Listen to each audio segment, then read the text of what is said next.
अपने लिए एक देश रजिस्टर्ड नहीं करवा पाए हिंदू के नाम पर, हिंदू देश हो हमारा, ऐसा नहीं कर पाए। इसके प्रयास, इसलिए हम लोग को प्रयास करना है कि आने वाला टाइम में हमारा कंट्री हिंदू देश, हिंदू राष्ट्र हो और विश्व में हिंदुओं के लिए लोगों के अंदर खौफ भी रहे, खौफ भी होना चाहिए, डर होना चाहिए। अगर हम कुछ करते हैं तो एक बहुत बड़ा राष्ट्र भारत है जो हमें कभी भी जवाब दे सकता है।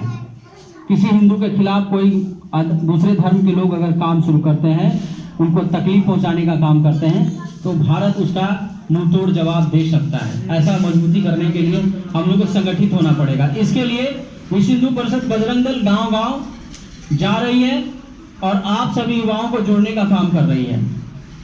खुले दिल से, खुले मन से विश्व हिंदू परिषद से जुड़िए, बजरंग दल से जुड़िए, ताकि ये दल मजबूती की ओर बढ़े, गांव-गांव पहुंचे, धर्म का प्रचार प्रसार हो। आज हमारा जो सेवा, सुरक्षा और संस्कार की बात चल रही है, तो दूसरे धर्म के लोग हमारे जो 5 मानक हैं, गौ, गंगा, गीता और धर्म, इन सबों पे आघात कर रहे हैं। वो हमें धर्मांतरण करने का काम कर रहे हैं। वो कुछ लोग दे करके ईसाई धर्म अपनाने के लिए कह रहे हैं। ईसाई कौन है? वही अंग्रेज जो 200 वर्षों तक शासन किया, हमारा दोहन किया, सोने की चिड़िया को लूट के ले गया, और फिर से हम उसी धर्म में वापस जाना चाह रहे हैं। कुछ लोग अज्ञानता बस ऐसा हो रहा है। तो ऐसा अज्ञानता न हो समाज के अंदर, सभी लोग सक्रिय रहें, धर्मांतरण को रोकना है।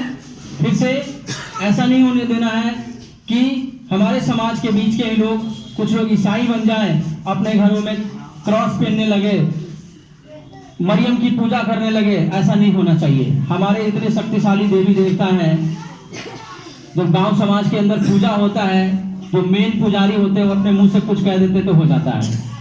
तो इतने शक्तिशाली देवी देवता हैं, तो फिर हम दूसरे धर्म की ओर क्यों जाएं? अगर भटक रहा है कोई, उसको संभालने का काम भी हम लोगों को करना है। तो धर्म की रक्षा के लिए युवाओं को आगे आना है। और दूसरी बात है कि भारत के 7 से 8 राज्य अभी दूसरे धर्म के पकड़ में चले गए हैं। वहां अपना हिंदू धर्म बहुत कमजोर हो गया है, बहुत कमजोर हो गया है। वहां पूजा करने के लिए भी लोगों से पूछना पड़ता है। और खास करके बिहार के अंदर भी ये समस्याएं उत्पन्न हो गई है सीमावर्ती क्षेत्रों में। सीमावर्ती क्षेत्र अररिया, पूर्णिया, किशनगंज, है ना, पश्चिमी चंपारण, इन सब जगहों में भी समस्याएं उत्पन्न हो रही है। लोग पूजा करने जाना है सत्यनारायण स्वामी का तो पूछते हैं। और अगर इसी प्रकार से हम सोए रहे तो हम अपने जीवन काल में ये देखेंगे कि हमें भी पूजा करने के लिए पूछना पड़ेगा। अगर इस क्षेत्र में हम बहुलता से हैं तो आने वाला टाइम में हम बहुत कम हो जाएंगे, क्योंकि जनसंख्या वृद्धि दर तो सबसे ज्यादा उसका है। आजादी के समय पूरे देश की आबादी मात्र 32 करोड़ थी। 32 करोड़ में वो 2 करोड़ मुसलमान थे। मात्र 2 करोड़ मुसलमान आजादी के समय भारत में रुके, और आज जब देश की आबादी 125 करोड़ है, तो आप गणना कर सकते हैं कि वो 2 करोड़ मुसलमान थे, हम 30 करोड़ थे हिंदू। तो 30 करोड़ हिंदू पिछले आजादी से लेकर के पिछले 70 वर्षों में कितने बढ़े? मात्र 3 गुना हुए, मात्र 3 गुने बढ़े। और वो कितने गुने बढ़े? आज लगभग 25 करोड़ से ज्यादा मुसलमान भारत में हैं। तो आप अनुमान लगा सकते हैं कि 14 से 15 गुना ज्यादा वो बढ़ गए। कैसे बढ़ गए? और जहां उनकी बहुलता है भारत राज्यों में, जिस भी क्षेत्र में, आपने उत्तर प्रदेश में कैराना का नाम सुना होगा, वहां हिंदू घर बाहर अपने बोर्ड लगा दिया वहां पे कि मेरा घर बिक्री का है, कोई ले लो, और औने पौने दाम में बेच करके हिंदू भाग रहे हैं। क्यों? मुस्लिम लोग दिन रात उनको तंग करते हैं। तो ऐसा नहीं दिन आए देखने के लिए हमारे लिए भी। तो आप लोग संगठन से जुड़िए, संगठन को आगे लेके चलिए, और जो सोने की चिड़िया है, जो वैभवशाली इतिहास हमारे भारत का रहा है, हमारे धर्म का रहा है, उसको बनाए रखने के लिए, बरकरार रखने के लिए, अपने समाज के अंदर भी जागरूकता फैलाने के लिए, बच्चों के अंदर धर्म की जागृति करने के लिए, धर्मयुक्त शिक्षा, धर्मयुक्त विद्या प्रदान करने के लिए ऐसी व्यवस्था समाज के अंदर करना चाहिए। ना कि छोटे से लोभ के लिए इधर उधर भागना चाहिए, बिल्कुल भी नहीं। आज अगर किसी के यहाँ कोई समस्या उत्पन्न हो जाती है, तो अगर हम थोड़ा थोड़ा योगदान करें तो वो योगदान बड़ा सा हो जाता है। इसका एक छोटा सा उदाहरण आपको हम बता दें कि किसी के घर में अगर नल है तो अगर उससे एक एक बूंद पानी गिरता है, आप बाल्टी रख दीजिए और रख करके थोड़ी देर के लिए भूल जाइए, देखिए बाल्टी आपको भरा हुआ मिलेगा। बाल्टी थोड़े समय के पश्चात वो भरा हुआ मिलेगा। तो ये उदाहरण इसलिए है कि अगर हम थोड़ा थोड़ा सहयोग करें, जो हमारे भाई किसी कारणवश पिछड़ रहे हैं, रोजगार की समस्या के कारण पिछड़ रहे हैं या शिक्षा के अभाव के कारण पिछड़ रहे हैं, तो समाज के शिक्षित वर्ग सामने आकर के उनको शिक्षा प्रदान करने का काम करें, तो इससे हमारा समाज सबल होगा, हिंदू समाज सबल होगा, जाति बिरादरी में ना बटे। अब सबसे पहले धर्म को आगे रखें। मुस्लिम धर्म वाले भी कहते हैं कि सबसे पहले मेरा धर्म है, बाद में हमारी राजनीति है। सबसे पहले मेरा धर्म, ईसाई वाले भी कहते हैं हमारा धर्म सबसे पहले, बाद में हम राजनीति करेंगे। लेकिन धर्म के आगे हम किसी के सामने नहीं झुकेंगे, धर्म के आगे हम किसी के सामने नहीं झुकेंगे। मुस्लिम का कोई भी व्यक्ति कितना भी बड़ा सहयोगी या परम मित्र है, लेकिन अगर समय आएगा तो आपका नहीं होगा, किसी मुस्लिम का ही होगा। अगर आपकी परम मित्र किसी मित्रता है किसी मुस्लिम के साथ, किसी रसूख वाले मुस्लिम के साथ, और आप उसके परम मित्र हैं, तो अगर अदना सा मुस्लिम भी अगर आपसे झगड़ा कर लिया, आप उसको मार दिए, तो बहुत बड़ी गलती जीवन में करिएगा और बहुत बड़ा सीख पा जाइएगा। वहां से वो मुस्लिम का साथ देगा, आपका साथ नहीं देगा। हो सकता है आपको बुला के चोरी छिपे घर में काट पीट देते, तो ये भी कर सकता है वो। तो आप इन सब चीजों से बचना है, अपने धर्म के प्रति, अपने आने वाले पीढ़ियों को जागृत करना है, धर्म के प्रति सजग करना है, धर्म आचरण करने के लिए, व्यवहार करने के लिए ऐसा बताना है। कहां से शुरू होगा? घर से ही शुरू होता है। ये घर से करें तो ज्यादा बेहतर रहेगा। और ज्यादा विशेष अन्य विषय भी बहुत सारे विषय हैं, हमारे जिला अधिकारी लोग भी उपस्थित हैं, तो इन सब शब्दों के साथ बात तो बहुत कुछ है, लेकिन इसी शब्दों के साथ मैं अपनी वाणी को विराम देता हूं। और मैं आपसे यही निवेदन करूंगा, संगठित रहिए, संगठित रहिए, संगठित रहिए, क्योंकि अगर संगठित नहीं रहते हैं तो अकेला आदमी समाज के अंदर कुछ नहीं कर पाता है, ठीक है ना। तो संगठित होकर रहना है, एक विचारधारा के साथ रहना है। इसी के साथ मैं अपने वाणी को विराम देता हूं। आप सभी को एक बार जय श्री राम। आप लोगों को भी हमारे जिला सह संयोजक बजरंग दल के दुर्गेश परशुन जी कुछ दो शब्द रखेंगे, आप उनका बौद्धिक सुने। जय श्री राम। जैसा कि हम लोग जानते हैं कि जिस निमित्त हम लोग इस पंचायत में बैठक कर रहे हैं, उस संगठन का नाम है विश्व हिंदू परिषद। ईसाई का भी अपना संगठन है, मुस्लिम का भी बहुत बड़ा संगठन है, लेकिन हिंदू का सिर्फ एक संगठन है, वो है विश्व हिंदू परिषद। और ये विश्व हिंदू परिषद भारत का सबसे बड़ा हिंदू संगठन है। भारत में ही नहीं, भारत के बाहर अपने अंतर्राष्ट्रीय स्तर पर यानी विदेशों में भी विश्व हिंदू परिषद का अपना संगठन है। जहां जहां हिंदू हित के लिए काम होता है, वहां वहां अपना संगठन सक्रिय है। और हिंदू हित के लिए जो काम जहां तक संभव हो पाता है वो किया जाता है, और हिंदू जागृति का काम किया जाता है। विश्व हिंदू परिषद का काम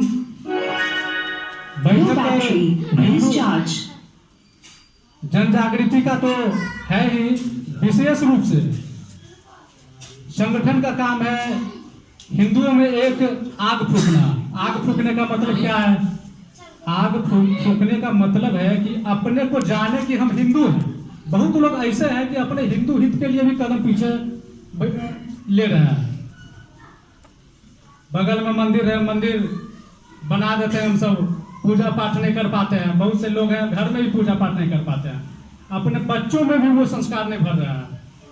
कहीं ना कहीं वो चीज, वो खाली स्थान हो रहा है, जिसके माध्यम से ईसाई लोग भी यहाँ आकर अपना धर्मांतरण के काम में लगे हुए हैं। सुने यहाँ लगता है ईसाई 2-3 बार आ चुकी है, क्रिश्चियन लोग। ये चीज ठीक नहीं है। किसी हिंदू के घर में अगर दूसरे समाज के लोग अपने नीचे वाले समाज को कुछ लोग के कारण उसको ईसाई बना रहा है। बहुत जगह ऐसा हुआ है, घोसवाड़ी प्रखंड में बहुत जगह ऐसा हुआ है। घोसवाड़ी पंचायत में भी ये काम बहुत देखने को मिला है। वहाँ भी बैठक हम सब लगता है 10 दिन पहले किए थे, 3-4 बैठक वहाँ हो चुका है। इस विषय पे भी काम चल रहा है। हम सबका काम है कि कम से कम आप लोग जागिए। जब तक जागिएगा नहीं तब तक वो लोग भी समझ चुका है कि हम हिंदू लोग सो चुके हैं, इसलिए जागना पड़ेगा। और कभी भी किसी समय वो आता है तो खुल कर उसका विरोध कीजिए कि तुम लोग क्यों मेरे गांव में आते हो, आखिर क्या क्या काम है तुम्हारा, कोई रिलेशन वाला है क्या है नहीं है। अगर कोई बाहरी लोग मेरे पंचायत में आ रहा है, गलत गतिविधि में लिप्त है, हम सबका ख्याल रखना है उस समाज को, वंचित समाज को, तब ये वो सब भागेगा। इसलिए से हम सबको समझना पड़ेगा कि सनातन धर्म महान क्यों है। सनातन धर्म महान इसलिए है कि अपनी माता को देवी के रूप में पूजते हैं, मातृशक्ति के रूप में पूजते हैं। लेकिन क्रिश्चियन ईसाई क्या बोलता है ये इस्लाम में माता को हवस के रूप में देखा जाता है। वहाँ सीधे लिखा हुआ है, वहाँ इस्लाम में सीधे लिखा हुआ है कि जो भी जिसका बच्चा है, मतलब कि माता को छोड़कर जो भी महिला है वो सिर्फ हिंदू है, वो सिर्फ अपने समाज के लिए सिर्फ भोग की वस्तु है। इसलिए वहाँ क्या है, रिलेशन का कुछ ख्याल नहीं रखा जाता है। वहाँ ससुर पुतों में भी रिलेशन कायम रहता है, देवर भाभी में भी रिलेशन कायम रहता है। अपने हिंदू समाज में ऐसा नहीं होता है क्या? तो ये चीज इसलिए सनातन महान है। एक चीज और है, अपने हिंदू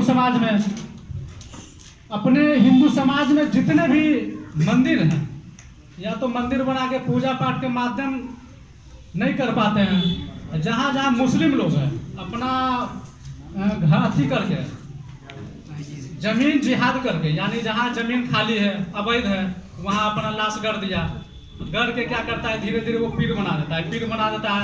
फिर क्या उसका बाहरी फंडिंग होता है, फंड से आ करके फिर उसको मस्जिद का रूप दे दिया जाता है और एक माइक लगा दिया जाता है। इसलिए लगा दिया जाता है कि आपके अगल बगल जितने हिंदू हैं उसको तंग किया जाए।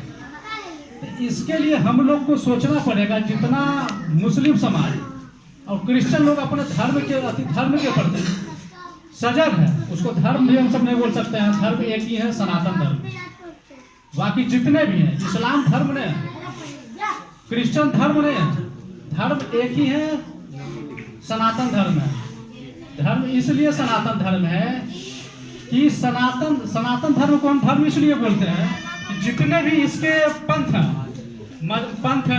पंथ किसको बोलते हैं? पंथ उसी को बोलते हैं। पंथ 3 है हिंदू से जो निकले हैं, बौद्ध है और जैन है और एक है सिख है। वो सिर्फ हिंदू धर्म से ही निकले हैं ये तीनों। बाकी जितने हैं वो सिर्फ मजहब है। मजहब कौन है? मजहब इस्लाम है। मजहब हम क्यों बोलते हैं? मजहब हम इसलिए बोलते हैं, मजहब का मतलब होता है मजा करने का हब। बोलते हैं ना गुपचुप का हब है, कंप्यूटर का हब है, पढ़ाई का हब है। वो चीज इस्लाम है, मजा करने का हब है, इसलिए उसको मजहब बोलते हैं। और इस्लाम ना मजहब है ना धर्म है। इस्लाम क्या है? इस्लाम रिलीजन है। रिलीजन शब्द कहाँ से आया? रिलीजन शब्द आया अंग्रेज से। रिलीजन शब्द आया अंग्रेज से, वो सिर्फ अंग्रेज है। इसलिए ना तो वो मजहब है ना तो वो धर्म है। धर्म सिर्फ एक है, हिंदू धर्म है, सनातन धर्म है। और इसके पंथ है सिर्फ सिख है, जैन है और बौद्ध है। इसलिए अपने हिंदू समाज को बचाना है, जितना जागृति हो वो जागृति लाना है। इसी विषय को रखते हुए अपनी वाणी को विराम देते हुए अपने विश्व हिंदू परिषद बजरंग दल के संयोजक तरुण जी अपना 2 विषय रखेंगे। उनका मार्गदर्शन हम लोग को प्राप्त होगा ताकि हिंदू वृत्ति के लिए सजग हुआ हो।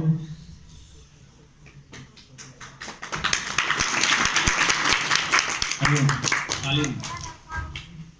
अब धार्मिक संगठन के बैठक में बैठे हुए हैं कि तालीम। सबसे पहले सभी को जय श्री राम। विश्व हिंदू परिषद बजरंग दल की बैठक यहाँ पहली बार हो रही है शायद। कितने लोग विश्व हिंदू परिषद बजरंग दल से पहले से अवगत थे? वो ऐसे चाचा भाई लोग, मेरी आवाज पहुंच रही है सब लोगों के पास? विश्व हिंदू परिषद बजरंग दल के बारे में जी नाम सुन चुके हैं। कुछ जानते हैं क्या इसके बारे में, कुछ बताएंगे? किसी परिचय और पहचान का मोहताज नहीं। आज पूरे देश भर में नहीं, विदेशों में भी इसका बहुत सारा सेवा प्रकल्प चलाया जा रहा है और देश विदेशों में हो रहे हिंदुओं पे अत्याचार, हमारे धर्म पे हो रहे आघात के लिए विश्व हिंदू परिषद अपने शुरुआत के दिनों से ही तटस्थ रहा है। जैसा कि हम सभी जानते हैं कि विश्व हिंदू परिषद का एक ध्येय वाक्य है, सेवा ए धर्मो रक्षति रक्षित ना। जहाँ पे विश्व हिंदू परिषद का ये लोगो आप लोग देखेंगे तो एक वट वृक्ष है और वट वृक्ष के नीचे लिखा रहता है धर्मो रक्षति रक्षित। इसका मतलब है कि हम धर्म की रक्षा करेंगे तभी धर्म हमारी रक्षा करेगा। इसी कड़ी को आगे बढ़ाते हुए जैसा कि हम सभी लोग जानते हैं कि बहुत सारे विदेशी आक्रमणताएं और विदेशी ताकतें हमारे धर्म को तोड़ने मरोड़ने के लिए उतावला है। वैसे शक्तियों को चूर करने का काम करता है विश्व हिंदू परिषद बजरंग दल। और विश्व हिंदू परिषद की युवा इकाई शाखा का नाम है बजरंग दल, जिसकी स्थापना सन 1984 8 अक्टूबर सन 1984 को हुआ था। और स्थापना का उद्देश्य कुछ बड़ा नहीं था, लेकिन अपने आप में बहुत बड़ा था। हमारे पूर्वज घर में जितने भी दादा परदादा लोग हैं उनसे कभी आप पूछेंगे कि श्री राम जानकी रथ यात्रा कभी निकाला गया था। सभी लोग जानते होंगे लगभग इस विषय को, आप लोग जानते होंगे। श्री राम जानकी रथ यात्रा निकाली गई थी पूरे देश भर में भ्रमण करने के लिए। आज जो राम मंदिर की लड़ाई चल रही है इसी के संबंध में।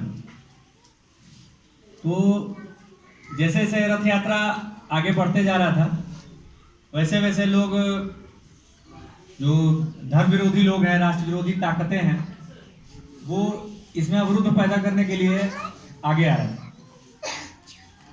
तो उत्तर प्रदेश से जब रथ यात्रा आगे बढ़ रही थी तो उसी दरमियान में कुछ मुस्लिम धर्म के लोग आगे आए कि ये रथ यात्रा हमारे मोहल्ले से, हमारे गांव से, हमारे शहर से नहीं गुजरेगी।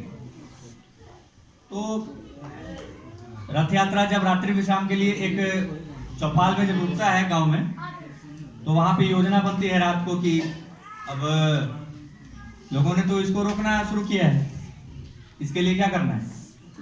तो ऐसे युवाओं की टोली की बैठक चल रही थी, तो उसमें एक युवा शक्ति खड़े हुए और उन्होंने कहा कि मैं करूंगा इस रथ यात्रा की सुरक्षा। जिनका नाम है विनय कटियार, बजरंग दल के संस्थापक हैं माननीय विनय कटियार जी। उन्होंने कहा कि मैं अकेला इस रथ यात्रा की सुरक्षा करूंगा। अगली सुबह जब रथ यात्रा आगे बढ़ने लगी तो धीरे धीरे युवाओं की टोली वहां से 10 की संख्या में, फिर आगे बढ़ते बढ़ते बढ़ते हजारों की संख्या में युवा टोली रथ की सुरक्षा के लिए खड़ा हुआ। इसी कड़ी में बजरंग दल जैसे युवा शक्ति संगठन का निर्माण होता है। अब सवाल यह आता है कि बजरंग दल आखिर करता क्या है, आखिर लोगों में इस नाम के लिए इतनी खौफ क्यों है, इतना डर क्यों है। तो ये डर जो है